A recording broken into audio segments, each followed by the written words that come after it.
Welcome to my channel Prem Unlocked. In this vlog, I want to throw some light on the ongoing issue with the other state registered vehicles which are plying in Bengaluru city and the RTO roundup. First, why more and more other state vehicles are seen on Bengaluru roads, particularly premium and luxury cars like Mercs, Beamers and Audi etc.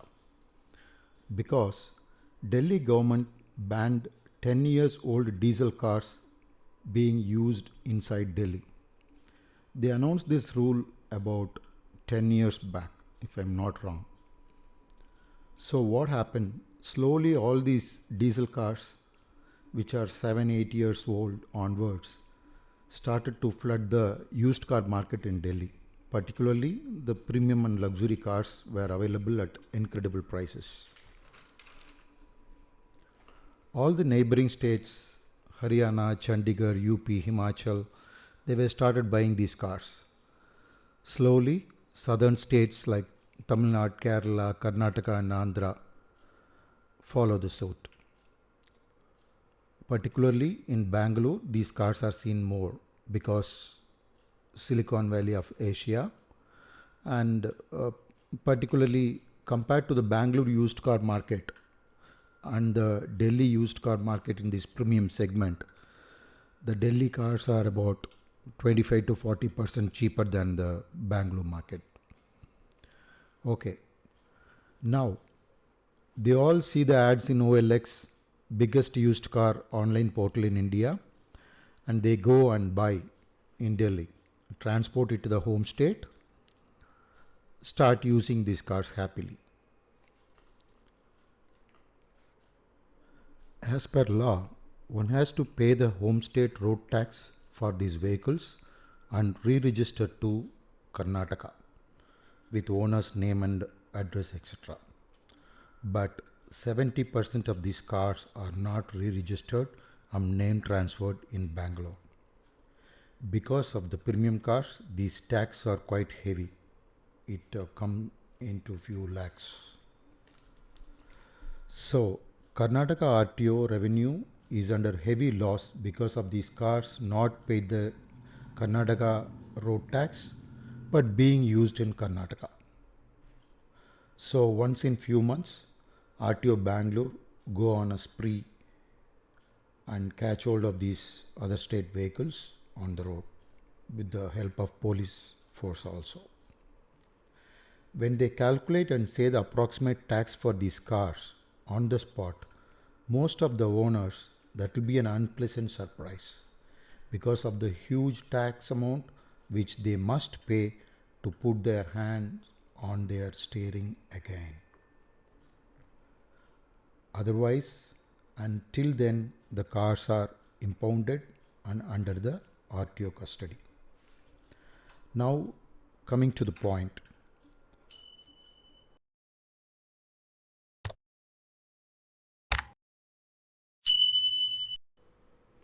The topic: how to re-register another state vehicle in Bangalore, that is KA Reg. I myself undergone this process twice, so I got the handful of experience and knowledge about it, which I want to share with you here. Documents required. I will go through one by one. First is original invoice, which is given by the showroom at the time of purchase as a new car.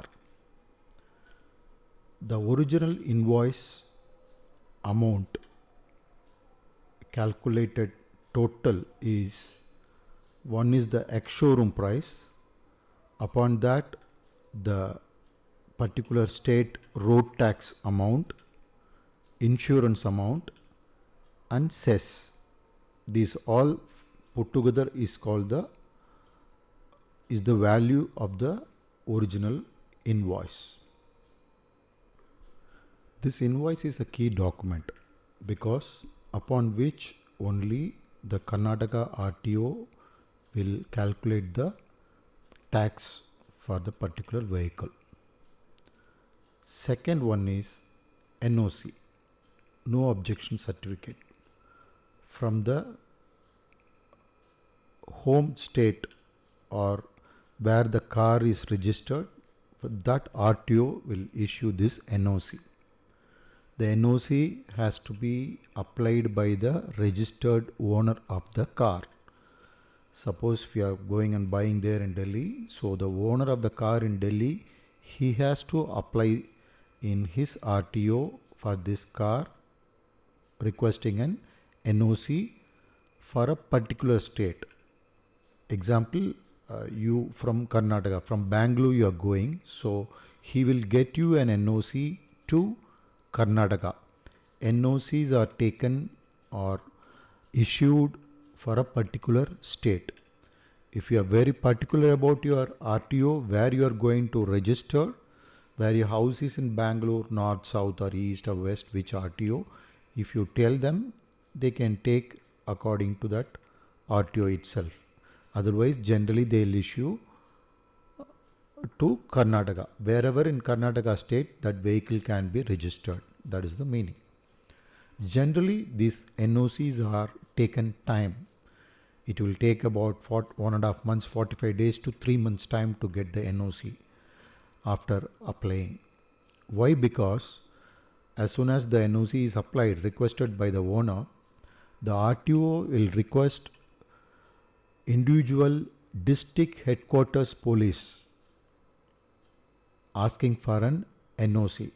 The police has to, each district headquarters police has to issue an NOC saying that there is no a case against or accidents or theft or illegal smuggling, anything or any FIR, something like that on this vehicle. Nothing is there. That is when they give. So from all the districts it has to been collected and come back to the RTO. Then only the RTO will issue the NOC. So it's a time consuming process. It will take about 45 days to 3 months time, depends on the state. Next, item number 3, the set of transfer forms from whom you are purchasing. That is the set of forms transferred by the seller to the buyer, that is you. From Karnataka you go and buy, so he has to sign set of forms like form 16, etc., etc., and all that, and sale receipt, all that will be done. That is a set of transfer forms. Along with that, a running insurance, that is fourth point, insurance running. Then the emission certificate and your passport size photo along with your Aadhaar card for address proof. So if you have all these documents, you can go to your respective RTO in Bangalore and produce these forms, and the clerk there in the department, re-registration department, he will calculate the lifetime tax for Karnataka for that particular vehicle. It will take about half an hour's time maximum, this process, and it has to be taken by DD. He will tell you the amount and he'll tell you take it in the name of RTO Bangalore. Only DD is accepted. You have to take the DD. Along with that, himself write the other documents what you require. You have to bring in. So he will write it in the form and give it to you. And he will ask you to come by, whenever you coming along with the DD, he will ask you to come by 11 o'clock there. Because once you produce with the DD all these forms, he will check once again and it will go through a process. He will guide you to go to a few more counters, counter number 3 and counter number 2, something like that. You have to go one by one, do some process. They do the in the computer they'll enter, which is coming to, it's like a new registration of a car for them. So that process will take.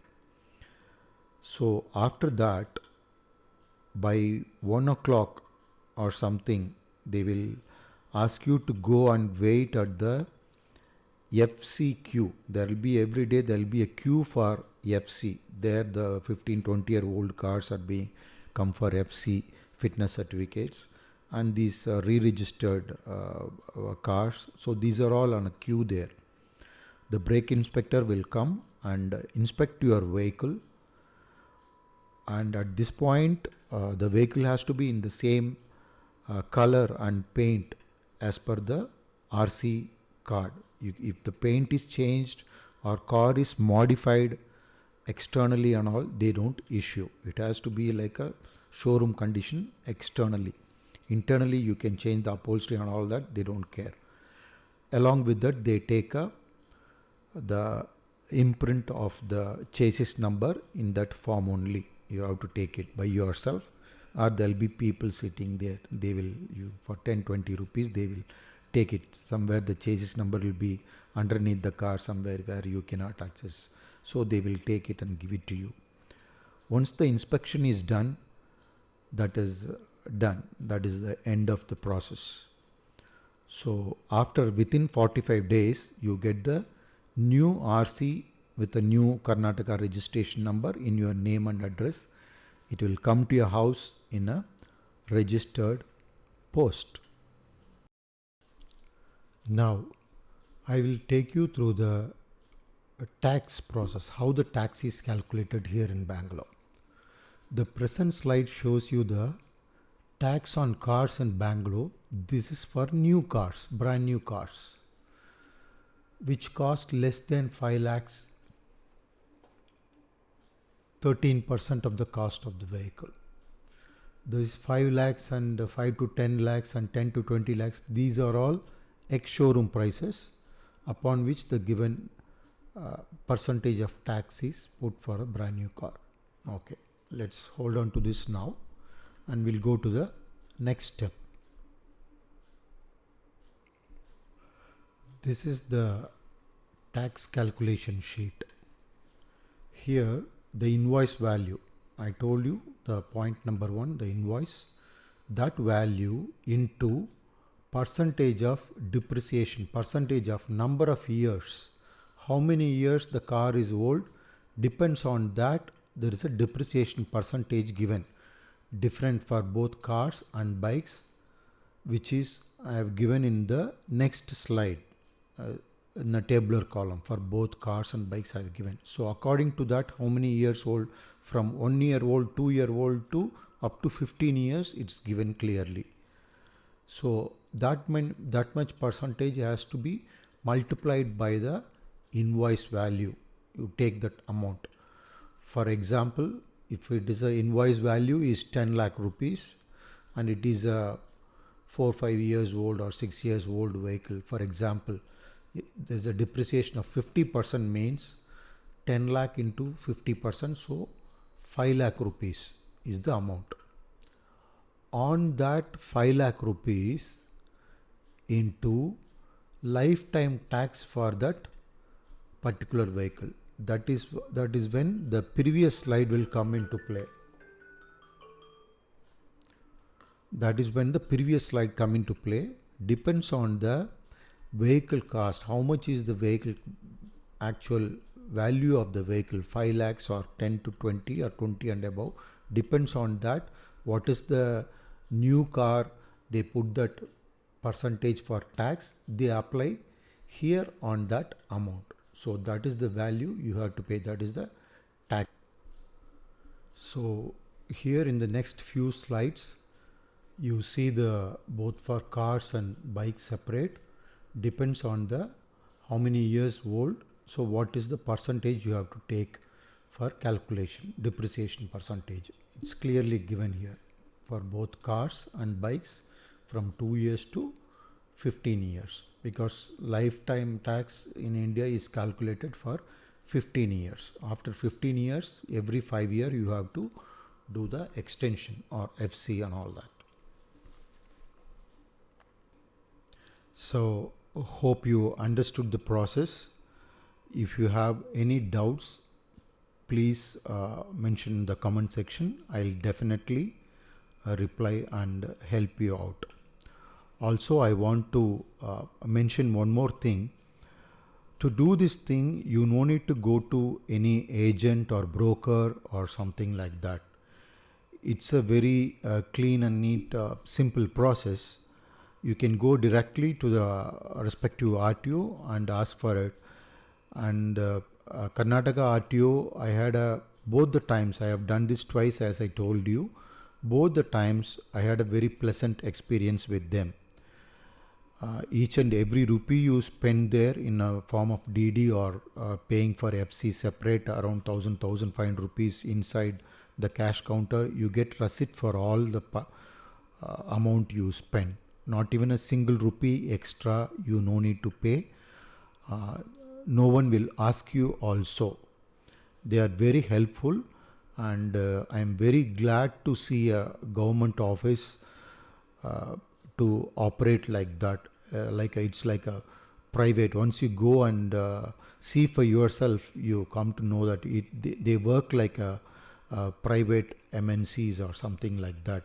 You don't feel like you are in a government office. They work fantastic way of working, very clear, very helpful, and that's how. So you can go directly and do it yourself. Some of your friends, they wanted to buy in future or something, you can pass it on this vlog to them, so they'll have a clear idea before they buy how the whole thing is about and how much it will cost you also. So without these 5-6 forms which I mentioned, number 1, 2, 3, 4, 5, 6, in that only the first two are very key, the number 1 invoice and the number 2 NOC. Without these two things, this registration cannot happen for 100%. That's for sure. Thank you once again for your time, and see you in the next vlog. Thank you.